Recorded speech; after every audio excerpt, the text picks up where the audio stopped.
You're on the front line, everyone's watching. You know it's serious, we're getting... Oh, they cut it off. All right. No dancing just yet, but we'll get there. It's a Latino event. We have to. I heard Selena Quintanilla earlier. Come on. Bidi bidi bam bam. And of course, it is ultimately my great honor to welcome back to Arizona Vice President Kamala Harris. I got excited. My bad. I've been inspired by Vice President Harris since her elected service back in California. For me, she is the epitome of bringing people together and fighting to advance opportunities for all. Throughout her career, Vice President Harris has led the fight for freedom to live safe from gun violence, the freedom to vote, and the freedom to drink clean water and breathe clean air. Yes. Especially relevant today is that the Vice President is a fighter for women's rights to make decisions with their own bodies. She's been traveling across the country, meeting with patients and providers to uplift the voices of those harmed by Donald Trump's abortion bans. Oh, yes. She's been working very, very hard. As many of you heard today, she's across the country today, and she's here in Arizona. Alongside President Biden, Vice President Harris is fighting for reproductive freedoms. This is why in this election, we will be re-electing President Biden and Vice President Harris.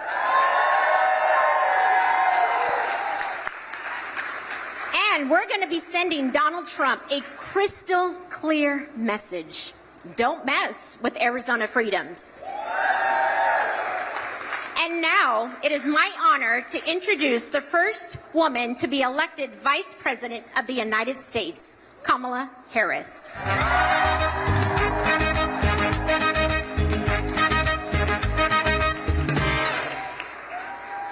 Todo aquel que piense que la vida es desigual tiene que saber que no es así, que la vida es una hermosura, hay que vivirla. Todo aquel que piense que está solo y que está mal tiene que saber que no es así, que la vida no hay nadie solo, siempre. Good afternoon, everyone. Good afternoon, Arizona. It's good to be back. It's really good to be back. How cool is this? Our first female Vice President, Kamala Harris. Latinas, this is incredible. Not the last. Not the last. Not the last, absolutely not. We're just getting started, girl, which is why we're here. And it's so insane that I got called to do this. You've been traveling a lot. You were in Maryland. I was actually in New York yesterday seeing that you were going to be doing an interview at 9 a.m. Eastern time, and I went, no, she's not. I'm going to be with her. What? So I'm sure you're tired. And, it's crazy. Anna mentioned earlier that I'm an organ donor. I donated a kidney about 7 years ago. And when I made that choice, I was told, just know that when you decide to get pregnant, you're going to run a high risk of preeclampsia. And because I have rights, I said, I'm willing to go through that because my doctors are going to take care of me. Yeah. And 2 weeks ago, I found out that not only did I make that decision, but I have PCOS and endometriosis, which is why I'm here. All the pain I've been going through and why my periods have been so bad, I'm like, okay, what is going on? And to hear that someone is prideful in trying to take our rights about such an important decision. And again, you have been traveling so much. Thank you so much for being here. But Thank you. how do you see this moment? How did we get here? So, first of all, thank you all, everyone, for being here. This is a moment. This is a moment that requires all of us to be as active as you are being. None of us can afford to passively sit by and watch this happen to the people of America, to the women of America. And the way, and thank you both, Anna, Francie, thank you for being here and traveling to be here and all of the leadership you're providing in the state. Listen, let's just level set. 2 years ago today, the highest court in our land took a constitutional right that had been recognized from the people of America, from the women of America. And thereafter, in state after state, laws have been proposed and passed that criminalize healthcare providers. You know, in Texas, they provide prison for life for a doctor or nurse who provides health care. Laws that punish women, laws that make no exception even for rape or incest. And you know, many of you know, I started my career as a prosecutor. One of the reasons why is the story I've been telling more, but my best friend in high school, I learned, was being molested by her stepfather. And when I learned, I said to her, you have to come live with us. I called my mother. My mother said, of course she has to come live with us, and she did. The idea that these so-called leaders would say to a survivor of a crime of violence to their body, a survivor of a violation of their body, that that survivor has no right or authority to make a decision about what happens to their body next, that's immoral. And that's what's happening in our country. What's happening in our country? Women going through miscarriage, going to an emergency room for care, being denied care because the people at the hospital are afraid they'll be criminalized for providing care. Women who, not until they develop sepsis, are receiving care, emergency care. And I think most Americans in my travels agree that one does not have to abandon their faith or deeply held beliefs to agree the government should not be telling her what to do with her body.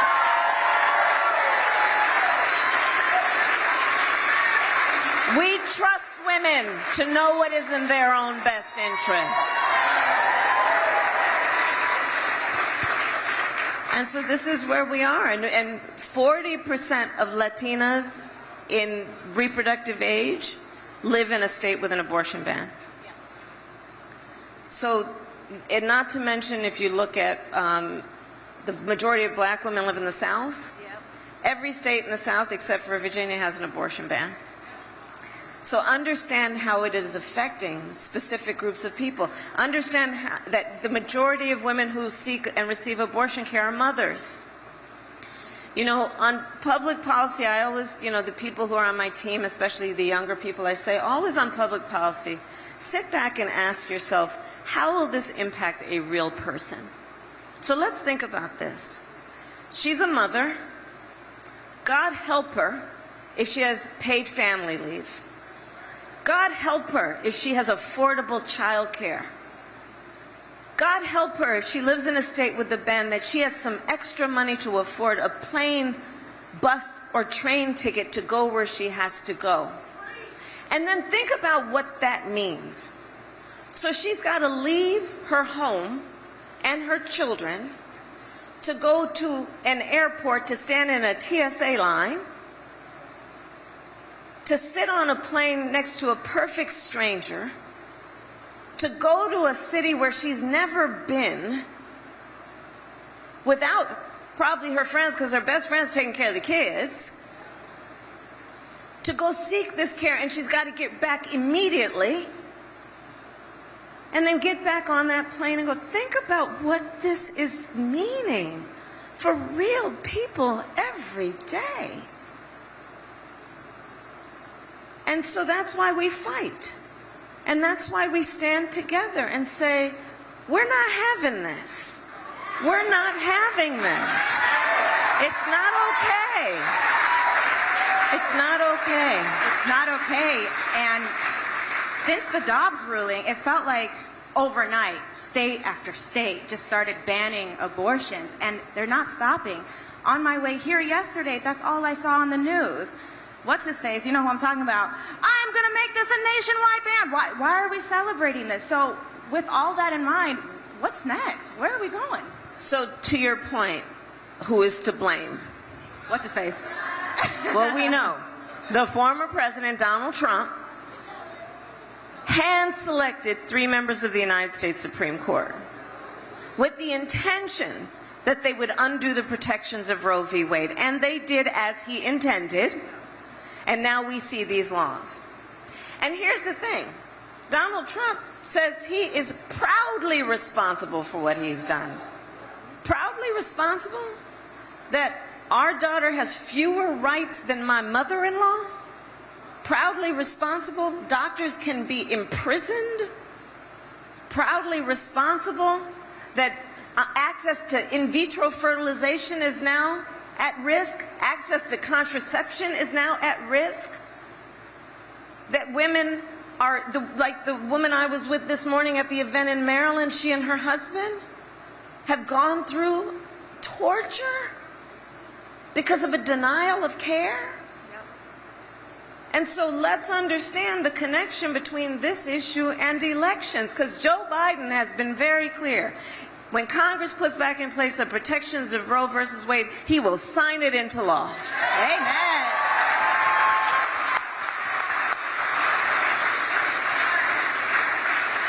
And who represents you in Congress also matters. Yes, it does. Because Arizona, and who is your governor, and who is your attorney general also matters. And those two, what they have done in particular here in Arizona to fight for freedom is outstanding. We've been watching it around the country, and thanks to you all, they are there to do that work.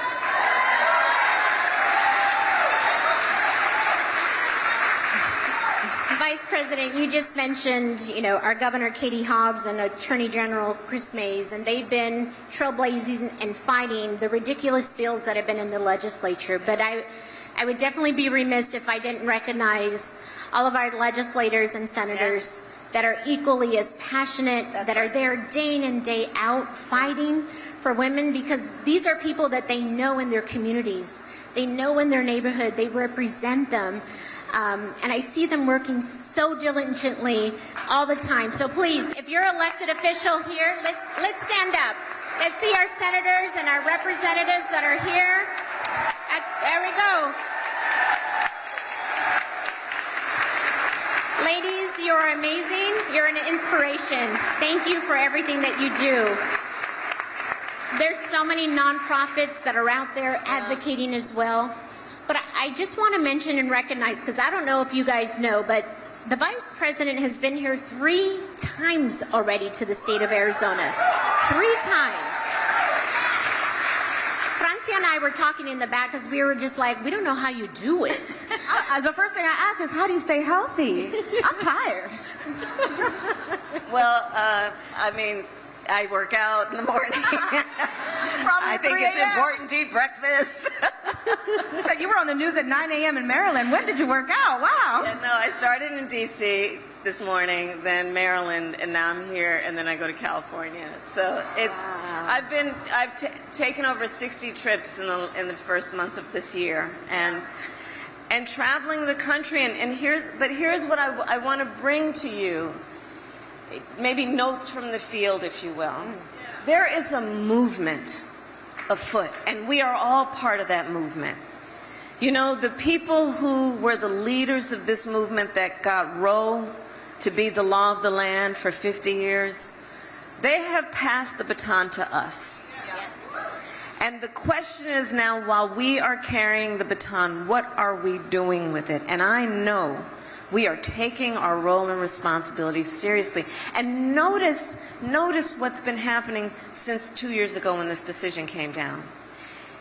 From Kansas to California, Ohio, Virginia, Wisconsin, in Montana, in so-called red and blue states, when freedom was on the ballot, the American people voted for freedom. Voted for freedom. And that is also telling us this is not a partisan issue and doesn't have to be a partisan issue. Momentum is on our side. We as Americans feel very strongly about our freedoms. Yes, we do. And this is an issue that impacts all of us regardless of gender. Because for a number of reasons, whether it be because you have women in your life who can be directly affected, or whether it is you care about one of the foundations for who we are in terms of how we represent ourselves and what we think of ourselves as Americans. Or whether you just think about it from this way. Think about the notion and the fact. A most fundamental right, the right to make decisions about your own body, is now being made by the government. But think about that regardless of your gender. If they can go for that, the most fundamental of rights, what's next? And check out that Dobbs decision that came down 2 years ago, because Clarence Thomas said the quiet part out loud. Contraception, same-sex marriage, what other rights could be at stake? So it's a moment for us to all, and I can see that when I look at the diversity of this group of people and this group of leaders. We know this affects everyone. It affects everyone. Well, Vice President, we appreciate your 3 visits here on reproductive rights, and we welcome you at any time to Arizona, because what you bring, you just, our crowd here is enthusiastic, and they feed off of your energy. They feed off of your passion, and I bet each and every one of you is going to go home and explain to your friends, your familia, your vecina, maybe your nana, your tia. You're going to tell them. Chisme, yes. You're going to tell them exactly what happened today, and then they're going to be inspired to do something. We have a critical ballot on the measure for abortion here in Arizona, and know that we are fighting tooth and nail, Vice President, to making sure that we have the freedoms that we ultimately deserve, Arizonans, correct? Yeah. And Commissioner, I have to say, you've been an extraordinary leader. I think every time I've come to Arizona, you have been here with me, and I've watched your leadership, and I'm so honored that we're sharing the stage today together. Thank you. Thank you. I'm absolutely honored. Thank you. Well, Vice President, we have a member in our audience who is a DACA recipient and a mother. And I met her backstage, Maria Leon, and she has a question for you that is ultimately a personal question for her, because it relates to her every single day, and it's going to give her some hope to be able to reach out to you. So Maria, can you please stand up and ask your question to Vice President Harris?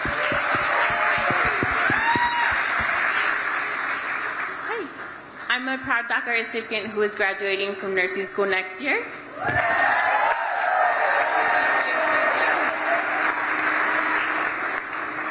I am also a first-time mother who is very passionate about women's health and look forward to giving back. Thanks to the executive order your administration recently announced, I have a path to a visa and citizenship.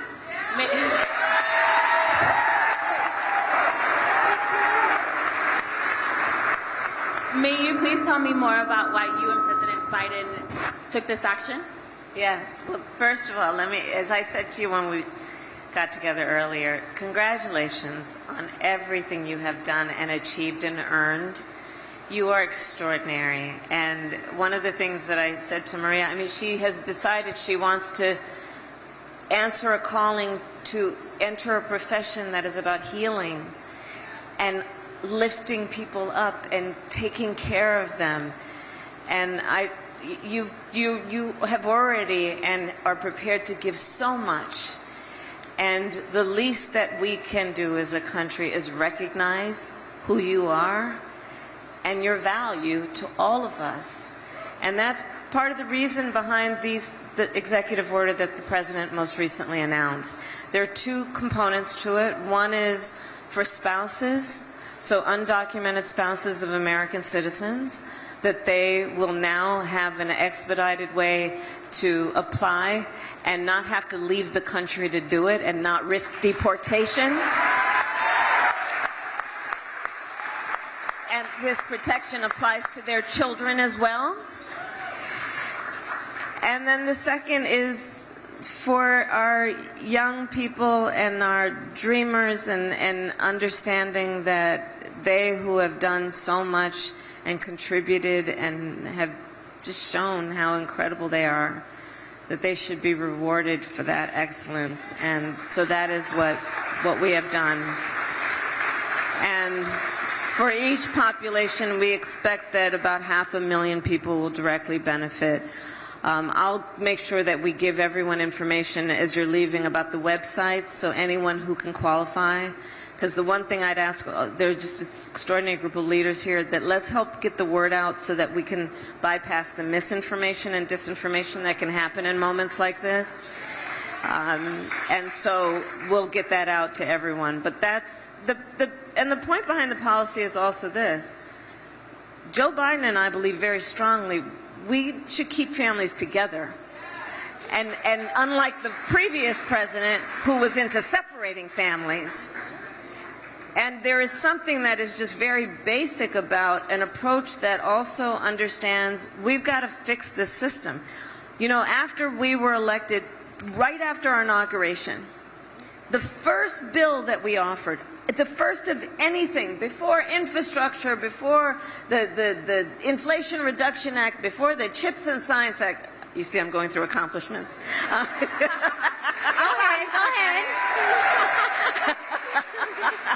Girl, you sure you're not Latina? We do that. Don't waste your time, you know. But before any of that was to propose a pathway for citizenship. And they wouldn't take it up. And then months ago, as you know, the result of months of work, bipartisan work, with some of the most conservative members of the United States Senate, there was a deal to deal with what we need to do around the border, pathway to citizenship. And they get a call from Donald Trump, who says, don't take it up. Because, you see, he would prefer to run on a problem instead of fixing a problem. And that's part of what we have to recognize. A solution was at hand. And he said, don't do it. You know, ultimately, I think there's something about this moment that has to be addressed, which is, you know, over the last several years, there's this kind of backward approach pushed by some to suggest that the measure of the strength of a leader is based on who you beat down, instead of, Maria, what you know, what we all know. The true measure of the strength of a leader is based on who you lift up. Right? And that's part of what we've got to reclaim in this election. Let's reclaim that approach that I do believe the vast majority of us embrace. That's what we want in our leaders.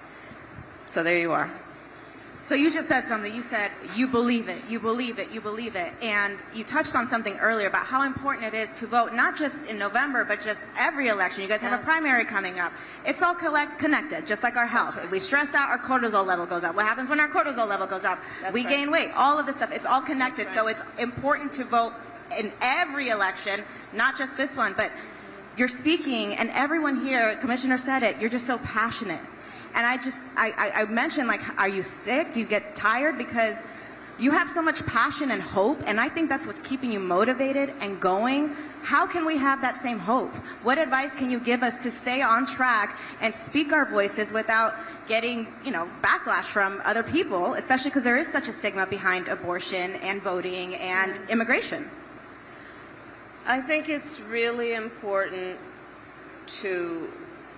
for each of us to understand our power and not allow the circumstances or situation to silence us or make us feel like we're alone. You know, I'd ask all the leaders in this room, to your point, look around this room. And at moments when you're in that type of situation, like, hold on to this image in your heart and in your mind. You're not alone. And especially when it comes to those of us who are advocating for the rights of women, we have to remember that we are strong. And there is a community of people, a big community, a diverse community of people that stand behind the notion that nobody should be treated less than equal. And so hold on to that. You know, and listen, I mean, I'll speak from personal experience. I think many of us have had this experience. And I'll say this in particular to the young leaders here. There are going to be many times in your life where you're going to be told that can't be done. It's never been done before. It's not time. They're not ready for it. And then this is the one I love. It's going to be a lot of hard work. Don't you listen. I eat no for breakfast.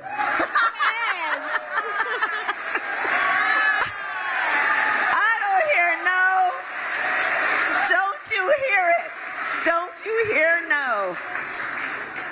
And many times you will also be in a situation where you may be the only one who has a perspective or an experience or looks like you. You've got to know everybody here is cheering you on when you're in that room. You are not alone, and we expect that in that moment you will have chin up and shoulders back and use your voice, knowing you represent all of us when you are in that situation.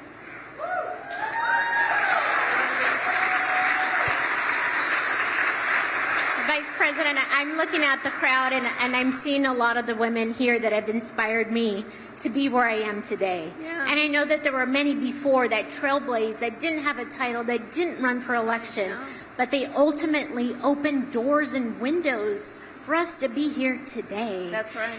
And to continue to speak our mind, to speak our voice. So, I mean, I get so much hope from you, seeing you all the time speaking. And I'm very hopeful here in Arizona. I'm hopeful that we are going to re-elect you and President Biden. We will. I am. We're going to win. We are going to win. We are. Yes. We are going to win. It won't be easy, but we are going to win. I'm also hopeful to everyone that is running on the ticket right now in regards to how they feel about women and women's rights and freedoms and ultimately our democracy as a whole. Everything right now is on the line come this November. And I know one person that I'm ultimately trying to make sure that he becomes our next senator in the state of Arizona, and that is Ruben Gallego. Ruben Gallego! Yes. He is going to win! And you are going to make it so! We have a lot of work to do, but I know everyone, each and every one of us here is going to roll up our sleeves, and we're going to take your inspiration day in and day out and your words of wisdom of knowing like, hey, we're not alone. Just imagine this group looking at each other, supporting one another, and knowing that we can do it. That's right. And we're all going to eat no for breakfast. Órale, órale. Eat. That is ultimately right. So I know we have a couple of minutes more, Vice President, and we don't want you to leave early, do we? Maybe if you can give us some of your insights of maybe of what you're thinking, you know, what happens now until November, because there's a lot of major decisions that are going to be coming down, a lot of initiatives that President Biden and you are working on. Let us know how, first, educate us, empower us, and let us know what we can do to help. So, thank you. Everything that you are doing, this is a group of you all, everyone here has decided to leave, and I thank you so very much. And the work that you are doing here in Arizona on every level, including the most recent point that you made about Ruben Gallego, is going to make a difference for this state and for people around our country. And know that your work then has meaning. We have 134 days to go. One of the most important things that we can do is to make sure everyone is registered to vote, and they do vote. And let's start with just checking on your own voter status to make sure they've not moved your polls, to make sure that you know where you can vote. Go to iwillvote.com. It's also available in Spanish. And encourage your neighbors and friends to do the same. Let's get everyone registered to vote. Let's remind everyone, this election is going to determine the trajectory of our country for generations. You know, many of us have worked on these elections every 4 years, and we say, this is the one. This here is the one. This is the one. When we have such fundamental freedoms that are being attacked in our country, this is a moment where none of us can sit this out. None of us can say, oh, we'll pick it back up the next time. We've got these extremists in our country passing laws. You know, in the state of Georgia, for example, they passed a law that makes it illegal to give people food and water for standing in line to vote. The hypocrisy abounds. What happened to love thy neighbor? Laws that in the state of Florida don't say gay, where some young teacher who is doing God's work teaching other people's children is afraid to put up a picture of themselves with their partner because they might get fired. God knows we don't pay them enough as it is. When we look at people living, I did a college tour this last fall. Gen Z, I love Gen Z. I love Gen Z. Oh, you guys are terrific. And I'd ask our young leaders, raise your hand if at any point between kindergarten and 12th grade you had to endure active shooter drill.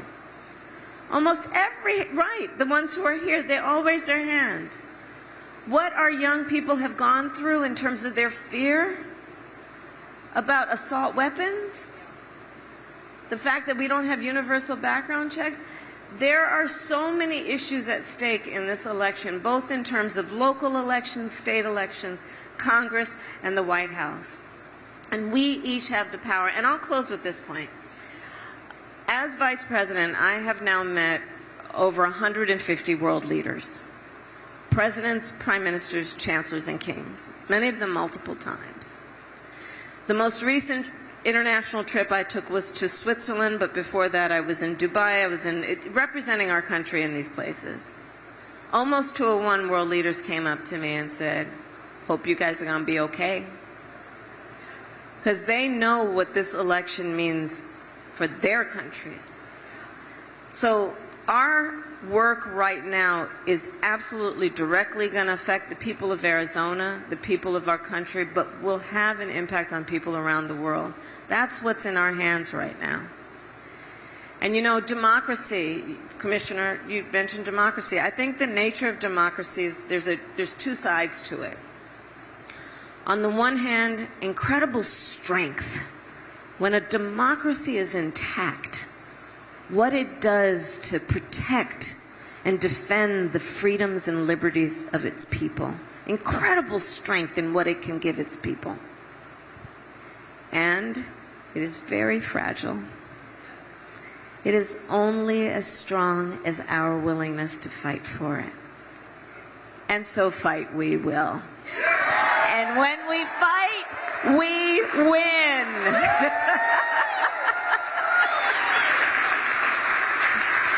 Francia, how do you think our plática went? Good? Our plática went pretty good, I would say, right? Yes. You guys agree with that? Yes. I mean, we had a good time, we were dancing, and we're all going to eat no for breakfast. I love that line. That's what I took out of all that. No, you are not taking my rights away. And you were talking about schools. I was like, every day I had to say the Pledge of Allegiance.